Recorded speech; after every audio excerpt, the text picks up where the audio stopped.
Good morning student, मैं आशीष कुमार गुप्ता आपके लिए नेक्स्ट मैथ क्लास लेकर आया हूँ। और जैसे कि हम लोगों ने लास्ट क्लास में जहाँ तक कंप्लीट किया है उसके आगे कंटिन्यू करेंगे। एक्सरसाइज 4.3 हम लोग पढ़ रहे थे, जिसमें क्वेश्चन नंबर 4 तक कम्प्लीटली सॉल्व हो चुका है और 4 के आगे क्वेश्चन नंबर 5 आज हम लोग आगे उससे आगे काम करेंगे। देखते हैं क्वेश्चन नंबर 5। क्वेश्चन नंबर 5 में क्या है। अच्छा, एक चीज़ और है कि जैसे कुछ स्टूडेंट कर क्या रहे हैं कि अभी मैं पढ़ा रहा हूँ एक्सरसाइज 4.3, लेकिन कुछ स्टूडेंट लास्ट एक्सरसाइज के बारे में क्वेश्चन पूछते हैं। तो ऐसा मत करिए, क्योंकि लास्ट में पूछेंगे तो फिर अब उसका सोल्यूशन देना मतलब पीछे का भी आगे का भी तो बहुत ज़्यादा फर्क पड़ जाएगा। जब पढ़ाया जाए तभी आप लोग उस समय अपना डाउट क्लियर करते चलिए, उसी समय क्वेश्चन पूछते चलिए, ठीक है। फिर भी अगर किसी का पीछे का कुछ है प्रॉब्लम तो वो लोग अपना कुछ प्रॉब्लम पूछ सकते हैं। और एक चीज़ और है कि आज से आप सभी लोगों को जो क्वेश्चन पूछने का टाइमिंग होगी वो मैं चेंज कर रहा हूँ, और मैं अब डेली की डेली कहीं ना कहीं ऑनलाइन रहने का जो क्लासेस है, मतलब कहीं ना कहीं ऑनलाइन रहूँगा जब आप लोग मुझसे क्वेश्चन पूछ सकते हैं, उसको लेकर के मैं थोड़ा कुछ डिक्लेयर करना चाहता हूँ। जैसे आप लोग क्या करिए कि सुबह 8 बजे से लेकर के 10 बजे तक जितने भी आपके प्रॉब्लम्स हैं, उन सारे प्रॉब्लमों को क्या करिए कि आप मुझे व्हाट्सएप पे मैसेज के द्वारा बता दीजिए, ठीक है। उसके बाद मैं उसी दिन जैसे भी जिस दिन भी मेरा डाउट क्लास क्लियर करने का दिन रहेगा, डाउट क्लास क्लियर करने का जो भी दिन रहेगा उसी दिन मैं क्या करूँगा कि 11 बजे से लेकर 2 बजे के बीच में ऑनलाइन रहूँगा और उसी दिन आप लोगों को मैं उसका सोल्यूशन उसी समय भेज दूँगा, ठीक है। लेकिन जब इतने टाइमिंग के बीच में आप लोग क्वेश्चन पूछे रखेंगे तो मैं उन्हीं सब क्वेश्चनों को सॉल्व करके पिक बना करके पिक खींच करके सबको भेजता जाऊँगा, या अगर वीडियो बनाना पड़ेगा तो वीडियो बना करके भी भेजता जाऊँगा। ये आज से आप लोग को फॉलो करना है। आज से आप लोग को रेगुलरली वीक में 3 वीडियो मिलेगा, मतलब कि 3 वीडियो मिलेगा और 3 डाउट क्लास होगा। 3 दिन हम लोग वीडियो के माध्यम से पढ़ेंगे और 3 दिन हम लोग व्हाट्सएप के माध्यम से कि जो जो क्वेश्चन नहीं आए हैं उनको सॉल्व करेंगे, ठीक है। अब हम लोग हफ्ते में कहीं ना कहीं पूरे वीक में 6 के 6 दिन तक पढ़ने का स्ट्रेटजी है वो इस तरीके से हो गया है। और मैं ये भी डिसाइड मतलब फाइनली डिसाइड करके आपको बता दूंगा आज शाम तक कि किस किस दिन वीडियो मिलेगा और किस किस दिन डाउट क्लियर करने का दिन रहेगा, ठीक है। तो हम लोग उस पर वर्क करेंगे वैसे ही और फिर ऑनलाइन वैसे ट्राई करते रहेंगे। प्रेजेंट टाइम में अभी हम लोग क्वेश्चन को लगाते हैं और उसके बाद फिर आगे हम लोग डिस्कस करते हैं एक्सरसाइज के क्वेश्चनों को लेकर। एक्सरसाइज में हम लोग जैसे कि पढ़ रहे थे 4.3 और 4.3 एक्सरसाइज में हमारा क्या चल रहा था, क्वेश्चन नंबर 5 बताना है आज, ठीक है। तो क्वेश्चन नंबर 5 देखो कैसे लगेगा। क्वेश्चन नंबर 5 में निम्नलिखित आलेखों में से प्रत्येक आलेख के लिए दिए गए विकल्पों से सही समीकरण का चयन कीजिए। तो अब इसमें सही समीकरण का चयन करना है, तो इसका मतलब ये है कि 4 समीकरण दिए गए हैं और हर एक 4 समीकरण के लिए हर एक का एक एक फिगर अपना पर्टिकुलरली अलग अलग दिया गया है। जैसे आकृति 4.6 के लिए हमारा ये 4 इक्वेशन दिए गए हैं और इन चारों इक्वेशन कौन कौन से सेटिस्फाई कर रहे हैं, कौन कौन से नहीं कर रहे हैं, वो हमको चेक करना है। बहुत ही इजी है, बस सिर्फ और सिर्फ फिगर्स को समझना है और फिगर्स से एक्स और वाई का मान निकालना है। तो देखते हैं यहाँ पर हमारा आएगा फिगर, सबसे पहले बना लेते हैं। फिगर हमारा जो बनेगा वो ये इस प्रकार बनेगा कुछ।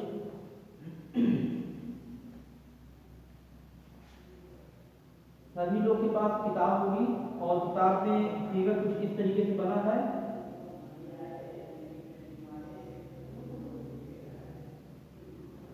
और यहाँ पर -1 और 1 है। मैं कंप्लीट नहीं बना रहा हूँ, ओनली कोऑर्डिनेट लिख करके दिखा रहा हूँ। यहाँ पर हो जाएगा 1 -1 है और ये हमारा 0 है। तो ये जो रेखा है ना, ये लाइन जो है, इस लाइन के जिस पॉइंट से होकर जा रही है वो हमारा x और y का कोऑर्डिनेट पॉइंट होगा। तो जैसे सबसे पहले हमारा पॉइंट ये यहाँ से जा रही है तो ये पहला कोऑर्डिनेट हो गया -1 और 1, मीन्स ये है x और ये है y। x का मान -1 और y का मान 1। फिर नेक्स्ट 0 0, तो x बराबर 0, y बराबर 0। नेक्स्ट हमारा यहाँ पर है x = 1 और y = -1, ठीक है। तो इस तरीके से हमारा ये यहाँ पर 3 पॉइंट मिले। अब इन तीनों पॉइंट को सेटिस्फाई करने वाला इक्वेशन हमारा फाइनली वही रिजल्ट हो जाएगा, ठीक है। चलते हैं हम लोग पहला इक्वेशन हमारा है y इक्वल टू x। तो इस y इक्वल टू x में करना क्या है आप लोग को कि y की जगह पे y का मान, x की जगह पे x का मान रख दो, और अगर सेटिस्फाई कर रहा है तो फिर ठीक है, अगर नहीं कर रहा है तो आगे बढ़ जाओ। तो जैसे y का मान आप रखेंगे 1 और x का मान रखेंगे -1, दिस नॉट इक्वल टू, क्या हुआ, इक्वल तो नहीं है। जब इक्वल नहीं है तो सेटिस्फाई कहाँ करेगा, तो इसको छोड़ दो। सेकंड नंबर पे आ जाओ। सेकंड नंबर पे हमारा x + y = 0, तो ये x + y = 0, x का मान -1 रख दो और +1 = 0, ये हो जाएगा 0 = 0। इसका मतलब ये सेटिस्फाई कर गया। तो एक पॉइंट सेटिस्फाई करने से हमारा रिजल्ट नहीं क्लियर होगा, दोनों ये बचे हुए पॉइंट्स हैं उनको भी क्लियर होना जरूरी है। तो इस पे क्या करेंगे, यहाँ पर फिर नेक्स्ट करेंगे कि x = 0 + y = 0 = 0 और 0 = 0। इस तरीके से हमारा सेकंड पॉइंट भी सेटिस्फाई कर रहा है। और फिर थर्ड पॉइंट को भी हम लोग चेक कर लेते हैं। तो थर्ड पॉइंट हमारा क्या हो जाएगा, 1 - 1 = 0, क्योंकि ये इक्वेशन यही है ना, x + y = 0। आई थिंक इधर साइड में नहीं दिख रहा है, कुछ स्टूडेंट का प्रॉब्लम हो सकता है, तो नहीं दिख रहा है तो फिर हम लोग क्या करते हैं, इधर लिख देते हैं। ये हो जाएगा x + y = 0, तो यहाँ से रखेंगे तो ये 1 - 1 = 0 और ये 0 = 0। That's it. यहाँ तक तो हम लोग का क्लियर हो गया कि ये पॉइंट क्या है, ये हमारा x + y = 0 इस रेखा को सेटिस्फाई कर रही है। मतलब कि इस रेखा का जो समीकरण होगा वो x + y = 0 हो जाएगा। और अगर ये x + y = 0 हो गया, मतलब ये इक्वेशन, ये रेखा सेटिस्फाई कर रही है, तो यही हमारा रिजल्ट हो जाएगा। और हम इसको लिख देंगे कि यही हमारा, ये रेखा को संतुष्ट करती है। तो इस प्रकार x + y = 0। ठीक है। नेक्स्ट पार्ट जो है सेकंड वाला, सेकंड वाले पार्ट में मैं सिर्फ और सिर्फ, अच्छा एक काम करो, जल्दी से इसको नोट कर लो। और नोट कैसे करोगे तुम लोग, इस फिगर को बनाने की जरूरत नहीं है, या बनाना चाहते हो कॉपी में बना सकते हो, अदरवाइज नहीं बनाओ कोई दिक्कत नहीं है। यहाँ पर इन तीनों पॉइंटों को नोट करना है। ठीक है। इन तीनों पॉइंट को नोट करने के बाद क्या करना है कि यहाँ से पहले तो इसको करना, फिर इसको करना, फिर ये करना, फिर ये कर लेना, और फाइनली यहाँ लिख देना x + y = 0 रेखा को संतुष्ट करती है। ठीक है। इतना जल्दी से कंप्लीटली नोट कर लो इसको, फिर आगे चलते हैं।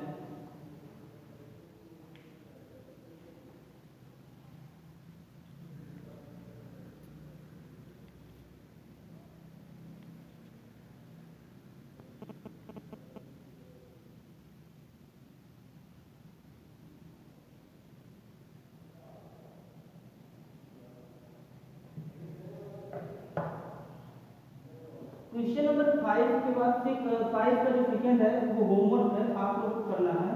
अगर क्वेश्चन नहीं लगता है तो फिर अगले दिन या वीडियो देखने के बाद आप लोग मुझे कमेंट कर दीजिएगा कि हाँ सर कैसे लगेगा, नहीं समझ में आ रहा है, मैं उसको भी सॉल्व करके बता दूंगा आप लोग को। लेकिन पहले खुद से ट्राई करो, ठीक है। उसके बाद फिर हम लोग चलते हैं अगले क्वेश्चन की तरफ। और एक हमारा क्वेश्चन नंबर 6 है। 6 नंबर क्वेश्चन में देखो क्या कहा जा रहा है।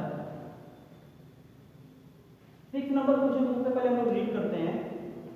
एक अचर बल लगाने पर एक पिंड द्वारा किया गया कार्य पिंड द्वारा तय की गई दूरी के अनुपाती होता है। Very good question.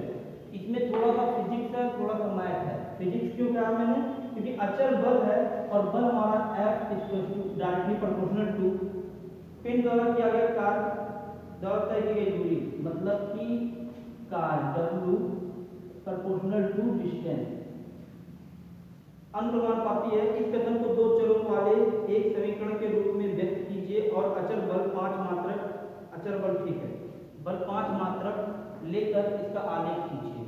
तो यहाँ पर ये कहा रहा है कि W = Fv, सभी लोग जानते हो W = Fv होता है, वर्क = फोर्स इनटू डिस्टेंस। ये फिजिक्स में एकदम यूनिवर्सल ट्रुथ है। लेकिन यहाँ पर ये अगर हम इसको W प्रोपोर्शनल को हटाएंगे इक्वल, तो ये कह देंगे K और D, जहां पर यहाँ के हमारा क्या हो जाएगा, दिया गया है मात्रक अचर बल, ये के हमारा क्या है, अचर बल है। और अचर बल दिया गया, कितना दिया गया है, के = दिया गया है 5। क्वेश्चन में के = 5 दिया गया है, तो ये क्या हो जाएगा, W = 5D। अच्छा एक मिनट के लिए यहाँ पर हम लोग ये देखते हैं कि जो हम लोग का आंसर आ रहा है वो W और D मात्रक दे रहा है कि F और Y, क्योंकि क्वेश्चन तो हमारा यहाँ पर सही है और क्वेश्चन में हमने जो कंसेप्ट लिया वो भी सही है, लेकिन साथ में ये भी समझना जरूरी है कि जो वेरिएबल यूज कर रहे हैं वो कैसे यूज कर रहे हैं। 4.3 का क्वेश्चन नंबर 6 देखा मैंने, मुझे लगा था क्योंकि फिजिक्स में हम लोग होते तो W और FD लिखते, लेकिन यहाँ पर पढ़ना है क्या, मैथ। तो मैथ में हम लोग का वेरिएबल x और y हो जाता है, तो क्या करते हैं इसको x और y कर देते हैं जिससे कि समझने में दिक्कत ना हो किसी को। तो यहाँ से x प्रोपोर्शनल टू y और y प्रोपोर्शनल, और ये प्रोपोर्शनल वर्ड हटाने के बाद हमारा क्या बन जाएगा k। एक मिनट,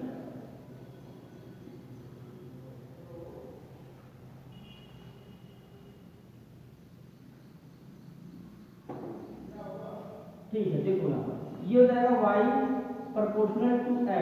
अब ये हमारा कार्य है और ये हमारा दूरी है, और यहाँ पर हम इस प्रोपोर्शनल को हटा देंगे तो ये आ जाएगा k x, और k के जगह पे 5 दिया गया है तो ये हो जाएगा y इक्वल टू 5x।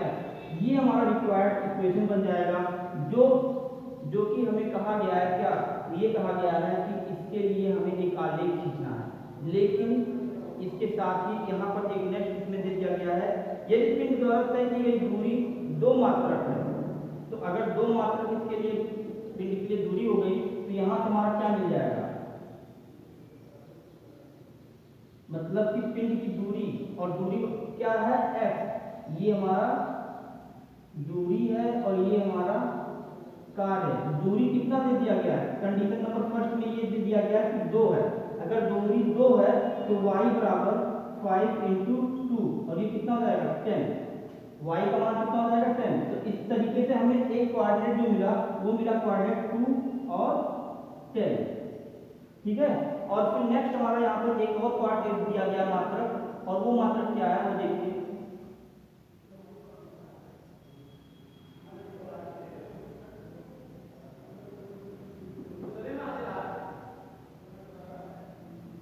इसको रहने देते हैं अभी, इसको वैसे रखते हैं। तो जो फर्स्ट क्वेश्चन हमारा है वो ये सॉल्व हो गया। फर्स्ट क्वेश्चन सेकंड, अगर दूरी 2 रख दिया जाए तो y का मान 10 आएगा, 10 मात्रक, ये हमारा सॉल्व हो गया। और सेकंड पार्ट भी ऐसे ही हम सॉल्व कर लेते हैं, जिसमें दिया गया है कि दूरी 0 मात्रक है, तो जो 0 मात्रक हो जाएगा तो यहाँ 2 कितना है 5x, तो 5x यहाँ लिख देते हैं, और x का मान अगर यहाँ पर 0 रख देते हैं तो y बराबर क्या हो जाएगा 0, और इस तरीके से 0 मात्रक इसका आंसर हो जाएगा, ठीक है। ये दोनों तो हमारे दोनों पार्ट सॉल्व हो गए, लेकिन जो फर्स्ट पार्ट में ये कहा गया है कि इक्वेशन बताइए, और इक्वेशन बताने के साथ ही साथ आपको आलेख खींचिए। अब इसको ग्राफ पे भी खींचना है, तो ग्राफ खींचने वाला काम हम लोग जैसे पहले एक्सरसाइज में किए, मतलब पहले नहीं, इसी एक्सरसाइज के आगे क्वेश्चन किए हैं वैसे करेंगे। मतलब कि ये सरल रेखा का समीकरण है, और इस सरल रेखा के समीकरण से हम टेबल बनाएंगे, और टेबल बना करके हम क्या करेंगे वहां पर इसके मान निकाल लेंगे 2-2 करके, और फिर ग्राफ खींच लेंगे। थोड़ा सा मैं इसको समझा देता हूँ, देखो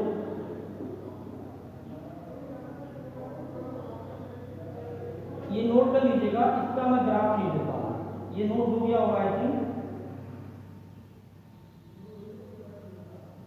ग्राफ देखो इसका क्या बनेगा, y इक्वल टू 5x, इसको लिख देता हूँ मैं ऊपर क्योंकि बीच में ग्राफ बनाना पड़ेगा, और वो हो जाएगा यहाँ से y इक्वल टू 5x। अब इस पे हमें ग्राफ बनाना है तो हम क्या करेंगे, एक टेबल बना लेते हैं, और टेबल में हम लिख देंगे x y, और यहाँ पर मान लेते हैं कि ये x का मान कितना है 1, तो y का मान कितना मिलेगा 5 मिल जाएगा, ठीक है।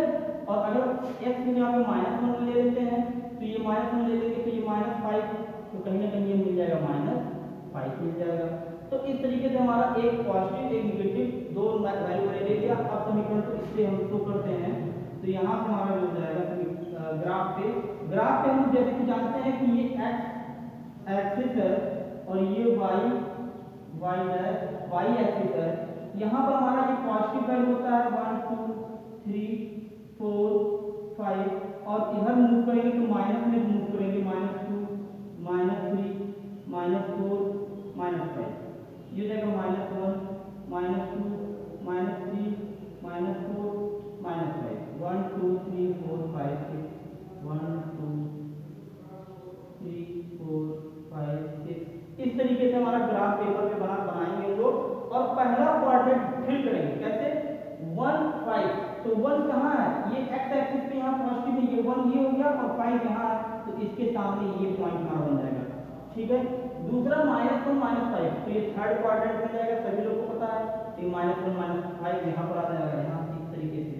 अब इस पॉइंट को और इस पॉइंट को स्केल की मदद से ऐसे कुछ मिला देंगे, ये ऐसे कुछ मिल जाएगी और इस तरीके से हमारा लाइन एक कुछ ड्रा हो जाएगा। और इस लाइन को हम लिख देंगे y = 5x। ये y = 5x के लिए क्या है, रेखा है। y = 5x सरल रेखा के लिए एक ये लाइन है। ठीक है, तो इस तरीके से तुम लोग सभी लोगों को क्या करना है, इसको ग्राफ को ड्रा कर लेना है। अगर इस ग्राफ को ड्रा करते समय कहीं से कोई भी डाउट है दिमाग में, तो उस डाउट को क्लियर कर लेना व्हाट्सएप पे या फिर यूट्यूब के कमेंट सेक्शन में जाकर कमेंट करके, जैसे भी हो सके वैसे अपना डाउट क्लियर कर लेना। ठीक है, इसको जल्दी से नोट करिए। इसमें आई थिंक ज़्यादा क्वेश्चन नहीं बचा है, अरे इसमें 2 क्वेश्चन है और 2 क्वेश्चन जल्दी हम लोग कर लेते हैं, देखते हैं।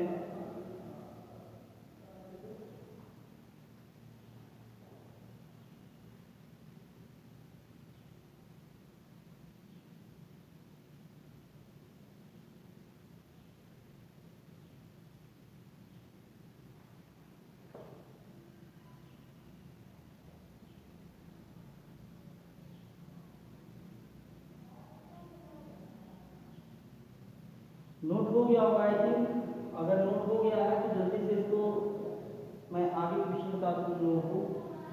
क्वेश्चन नंबर 7 देखिए, क्वेश्चन नंबर 7 बहुत ही इजी है और उसमें काफ़ी स्टूडेंट को समझ में भी आ गया होगा कि करना क्या है और कर भी रहे होंगे। क्वेश्चन नंबर 7 में हमारा है, क्वेश्चन नंबर 7 ये कहा जा रहा है कि एक विद्यालय में एक विद्यालय की कक्षा 9 की छात्राएं यामिनी और फातिमा ने मिलकर भूकंप पीड़ित व्यक्तियों की सहायता के लिए प्रधानमंत्री राहत कोष में 100 रुपए का अंशदान दिया। 100 रुपए का अंशदान देना मतलब कि दान देना। एक रैखिक समीकरण लिखिए जो इन आंकड़ों को संतुष्ट करती है। अब रैखिक समीकरण लिखना है जो कि इस स्टेटमेंट को संतुष्ट करे। तो बहुत सिंपल सा है, कहीं ना कहीं अगर मान लेते हैं कि यामिनी ने जो पैसा दिया वो x है और फातिमा ने जो दिया y है, तो दोनों मिलकर के अगर 100 रुपये डोनेट कर रहे हैं तो क्या हो जाएगा, इन दोनों के बीच प्लस आ जाएगा। बस यही हमारा इक्वेशन हो जाएगा और इसी इक्वेशन पे हमें क्या करना है, ग्राफ खींच देना है। अब ग्राफ खींचना काफी इजी है, कैसे देखो इधर एक टेबल ड्रा करेंगे, लेट करेंगे पॉइंट कोई भी हम लोग, यहाँ से x और यहाँ से y। एक पॉइंट हमारा यहाँ से आ जाएगा, क्या एक पॉइंट यहाँ से आ जाएगा, मान लेते हैं यहाँ पर मान लेते हैं x का मान 0, तो y का मान ऑटोमेटिकली क्या हो जाएगा 100।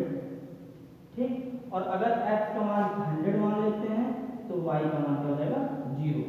कैसे हुआ, इसके लिए तुम लोगों को सबसे पहला मेरा जो इसके सबसे पहला वीडियो मैंने बनाया है 4.3 का, उसका उस वीडियो को देखना पड़ेगा, वहां पे सभी को समझ में आ जाएगा कि कैसे क्या करना है। ठीक है, तो यहाँ पर 0 100 100 सॉरी ये y नहीं रहेगा, यहाँ 0 रहेगा। अब इसी को ग्राफ पे हम लोग ड्रा कर देते हैं। ग्राफ पे हम लोग कुछ पॉइंट को 10 20 के रिस्पेक्ट में लेंगे और ऐसे करके यहाँ पर 100 आ जाएगा, ऐसे यहाँ पर हमारा क्या हो जाएगा। मैं बहुत सही से नहीं बनाने की कोशिश कर रहा हूँ क्योंकि ये समझ में आ रहा होगा कैसे बनेगा, तो इसलिए इसको ज़्यादा डिटेल में नहीं कर रहा हूँ, बहुत सिंपल सा इसलिए आप लोग बना लीजिएगा। पहला पॉइंट 0 और 100 है, तो 0 और 100 है तो हमारा ये हो जाएगा 0 और 100 इस पॉइंट पे। दूसरा पॉइंट हमारा इसको हम लिखेंगे 0 और 100, दूसरा हमारा 100 और 0 है तो ये हो जाएगा यहाँ पर, और फिर इस दोनों पॉइंट को आपस में मिला देंगे, इस तरीके से हमारा ग्राफ ड्रा हो जाएगा। कंप्लीटली कहीं ना कहीं सोल्यूशन यही है, इसी तरीके से आपको कॉपी पे भी लिखना है। और एक चीज बता दूं, कॉपियां सभी लोग बनाते होंगे, सभी लोग बना भी रहे होंगे, सभी लोग की कॉपी चेक करने वाली बात अब आती है कि कॉपी चेक कैसे की जाएगी। तो मैं बता दूं आप लोग को, बहुत जल्द ही आप लोग को विद्यालय पे लॉकडाउन खुले या ना खुले 10-10 स्टूडेंटों को बुलाया जाएगा और कॉपियों को भी चेक किया जाएगा। मैं खुद मैथ सब्जेक्ट की कॉपी चेक करूंगा, तो इसलिए जितने लोगों ने भी अभी तक वीडियो देखा है या नहीं देखा है, जिसको नहीं पता है वो सभी लोग एक दूसरे से अपना बता दें, समझ लें, कॉपियां कंप्लीट कर लें। इस चैप्टर में फिनिश होते ही मैं सबसे पहले मैथ की कॉपी मंगाऊंगा, और जितना भी चैप्टर मैंने पढ़ाया है उन सारे चैप्टरों का कलेक्शन लेकर के आना पड़ेगा। और एक चीज़ मैं बता दूँ, जिन स्टूडेंटों का नाम मैं बताऊंगा उन स्टूडेंटों को आना है, अगर वो नहीं आते हैं तो फिर उनको लेकर के मैं जो भी एक्शन लेना होगा वो मैं लूँगा। ठीक है, तो कॉपी चेक कराने के लिए बस बहुत जल्दी इन्वाइट होने वाले हो तुम लोग, तो इसलिए कहीं ना कहीं अपनी अपनी कॉपियों को भी कंप्लीट करते रहना। ठीक है, चलते हैं लास्ट क्वेश्चन की तरफ। और लास्ट क्वेश्चन हमारा जो है क्वेश्चन नंबर 8 है। और क्वेश्चन नंबर 8 में हम लोग कहीं ना कहीं ज़्यादा कुछ नहीं है, इसमें कंसेप्ट है बस, और कंसेप्ट एक बार मैं बता दूंगा तो ये क्वेश्चन समझ में आ जाएगा, सब लोग कर भी ले जाओगे। जैसे क्वेश्चन नंबर 8 का पहले पढ़ते हैं। क्वेश्चन नंबर 8 क्या है? क्वेश्चन नंबर 8 में हमारा अमेरिका और कनाडा जैसे देश में तापमान फ़ारेनहाइट में मापा जाता है, जबकि भारत जैसे देशों में तापमान सेल्सियस में मापा जाता है। या फ़ारेनहाइट को सेल्सियस में रूपांतरित करने वाला एक रैखिक समीकरण दिया गया है। तो कोई बात नहीं, चाहे जिसमें मापा जाता हो, हमें सवाल से मतलब है। ये अलग चीज़ है कि अमेरिका में फ़ारेनहाइट में मापा जाता है, हम लोग सेल्सियस में बताते हैं। ठीक है, सबसे पहला क्वेश्चन, जैसे सबसे पहले तो ये समझो कि एक ये समीकरण दे दिया गया। समीकरण कैसा है? रैखिक समीकरण हमारा है। और रैखिक समीकरण होने के लिए अब इसका ग्राफ खींचना या इस पे क्वेश्चन करना हम लोग के लिए काफी इजी हो जाएगा। कैसे? देखो, सेल्सियस को x अक्ष और फ़ारेनहाइट को y अक्ष मानकर ऊपर दिए गए रैखिक समीकरण का उल्लेख कीजिए। अब ये तो तुरंत बता दिया कि कहीं ना कहीं आप लोग को ये फ़ारेनहाइट और सेल्सियस, इसको मैं लिख दूंगा यहाँ पर फ़ारेनहाइट 9/5। अब इसको अगर कोई ये समझना चाहे कि f बराबर फ़ारेनहाइट बराबर y, इसको इंसर्ट और इसको इंसर्ट x, तो अगर कोई स्टूडेंट ये समझना चाहे ग्राफ पेपर पे हम x वाली लाइन पे किसको बताएंगे, y वाले को किसको बताएंगे, तो y वाला f है, ये x वाला c है। ठीक, अब इसके बाद देखते हैं क्या पूछा गया क्वेश्चन में। मानकर ऊपर दिए गए रैखिक समीकरण का आलेख खींचिए। तो इसका आलेख खींचना है, ग्राफ बनाना है, तो कैसे नहीं बनेगा? काफी इजी है। अगर किसी को नहीं समझ में आ रहा कैसे बनेगा तो वो पहले प्रीवियस वीडियो देखे, और नहीं तो फिर एक बार एक काम करे कि इसको y कर दो, इसको x कर दो और सिंप्लीफाई कर लो। चलो मैं सिंप्लीफाई कर देता हूँ, थोड़ा सा इसको सिंप्लीफाई में कर दे रहा हूँ। ये 5 से दोनों पक्षों में गुणा कर देते हैं, तो ये हो जाएगा 2f, सॉरी 5 से मल्टीप्लाई होगा ना, तो ये हो जाएगा 5f 9c प्लस 5 2 जा 10, 5 2 जा 15, 15 1 16, और इसको लिखते हैं 5f प्लस, सॉरी प्लस नहीं माइनस होगा, 9c इक्वल टू 160। अब इसको कॉल नहीं कर पाएगा, इसे इंसर्ट y मानना, इसे इंसर्ट x मानना। अब इसे x एक्सिस पे बताना है, इसे y एक्सिस पे बताना है। और जैसे हम लोग इसको बनाते थे कि x के लिए पॉइंट मान देते तो y का मान आ जाता था, तो वो कोऑर्डिनेट ले लेते थे और वो ग्राफ में उसको शो कर देते थे। वैसे ही इसमें भी करना है आप लोग को। ठीक है, तो इसको सॉल्व करिएगा।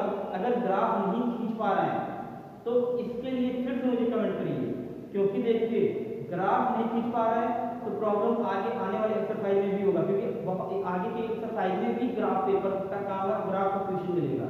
तो इसलिए इसको सीख लीजिएगा यहीं पर और अच्छे से, ताकि आगे की क्लास के लिए, आगे के सब चैप्टर के लिए प्रॉब्लम ना आने पाए। ठीक है, नेक्स्ट क्वेश्चन ये, अब इसको मैं मिटा देता हूँ।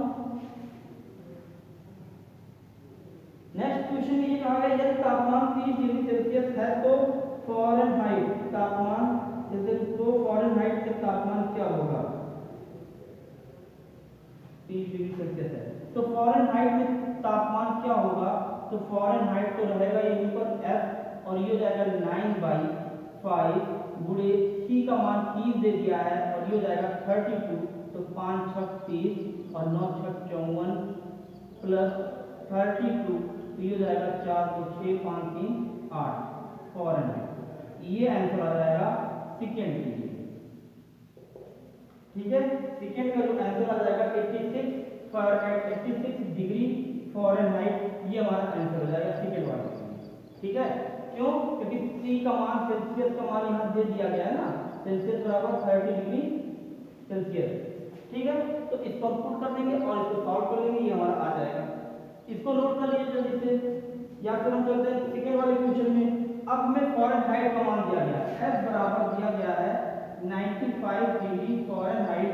तो यहाँ F बराबर हमारा कितना है 9/, ये है थर्ड नंबर क्वेश्चन, 9/5 गुड़े फ़ारेनहाइट का मान दिया ना, तो ये 95 यहाँ लिख दीजिए, 95 डिग्री और ये C प्लस 30। अब 5 से फिर हम आप दोनों पक्षों में गुणा करेंगे, तो ये हो जाएगा 5 5 या 25, 9 5 से 45 और 2 47, और ये हो जाएगा 9C, और ये हो जाएगा कितना 160, 5 10 5 15 160। ठीक है, इसको 9C को यहाँ जाने दो, इसको इधर ट्रांसफर कर देते हैं।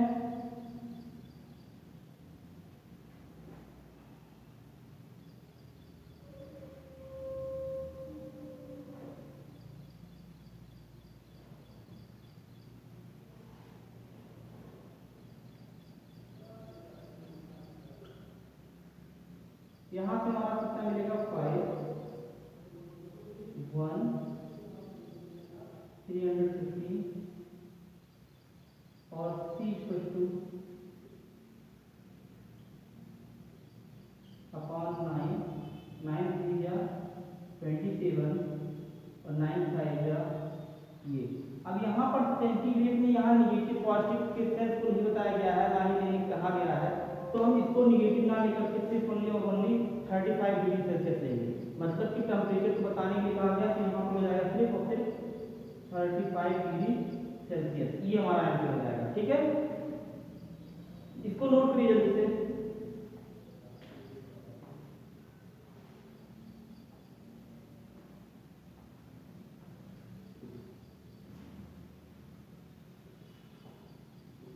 यदि तापमान 0 डिग्री सेल्सियस है तो फ़ारेनहाइट में तापमान क्या होगा?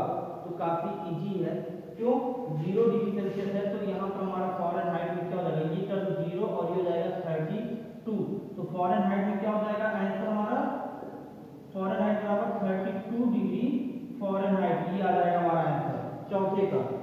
फिर क्या लग रहा है कि यदि तापमान 0 डिग्री फ़ारेनहाइट है तो सेल्सियस में तापमान क्या होगा? अब यहाँ पर क्या करना है कि फ़ारेनहाइट को 0 कर दो, तो ये कह रहा है कितना आएगा, तो 9/5 C प्लस 32 और 5 इसमें इसको मल्टीप्लाई करके इधर ट्रांसफर कर देंगे, तो ये हो जाएगा 9C इक्वल टू 160 और C इक्वल टू जाएगा 160 अपॉन 9।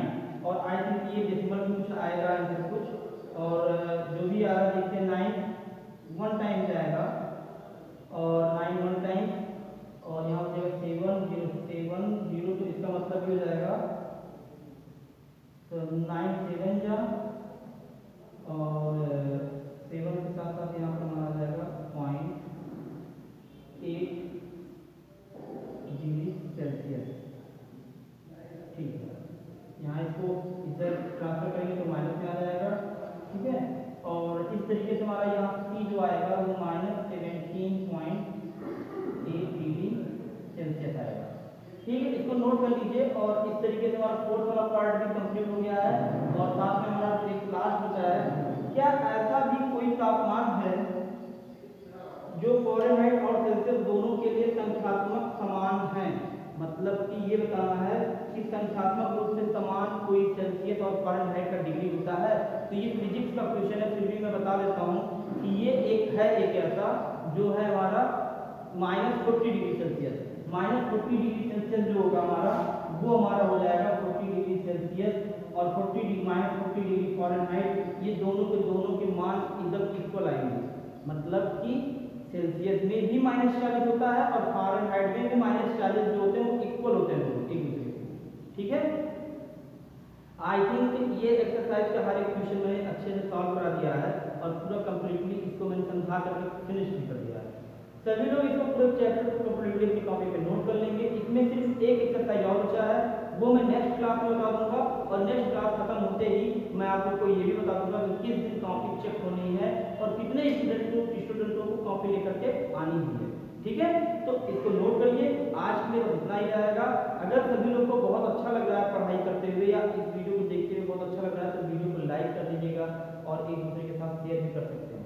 साथ में चैनल को सब्सक्राइब कर लेंगे तो वीडियो जल्दी से जल्दी मिलेगा और वहाँ पर जल्दी से जल्दी नोटिफिकेशन में शो भी करेगा।